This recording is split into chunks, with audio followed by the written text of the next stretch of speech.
லைஃப்பில் எத்தனை வாட்டி தோல்வியை சந்தித்தாலும் முயற்சியை மட்டும் கைவிடவே கூடாது. ஏன்னு வீடியோவில் எண்டில் பார்க்கலாம் வாங்க.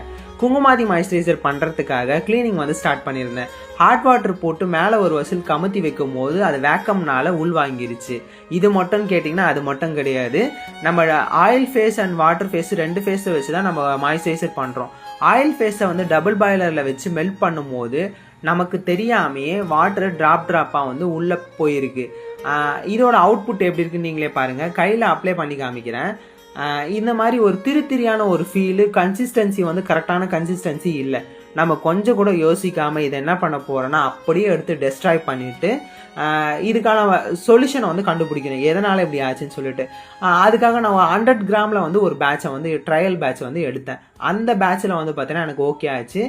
அகெயின் நான் திருப்பியும் 500 கிராமில் எடுக்கும் போது அதில் ஃபெயிலியர். என்னென்னா அப்போ தான் நம்ம பிரச்சனையை கண்டுபிடிச்சோம். அதில் வாட்டர் ட்ராப்பாக உள்ளே போய் நமக்கு டோட்டலாக பேட்சை கொலாப்ஸ் ஆகிருக்கு. அகெயின் இது எல்லாமே கண்டுபிடிச்சி ஃபைண்ட் அவுட் பண்ணி நம்மளுடைய ஃபைனல் அவுட்புட் எப்படி இருக்குன்னு நீங்களே பாருங்கள். இத்தனை கஷ்டத்துக்கு பின்னாடி இவ்வளோ ஒரு சூப்பரான மாய்ஸ்சரைசர், லைட் வெயிட்டு, ஸ்கின்ல அப்ளை பண்ணதே தெரியாது. அதோட டெக்ஸ்சர் எவ்வளோ சூப்பராக இருக்குன்னு நீங்களே பாருங்கள்.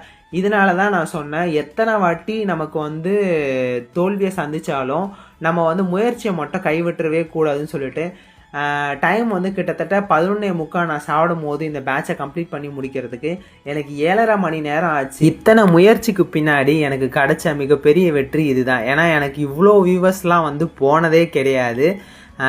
அந்த அளவுக்கு ரீச்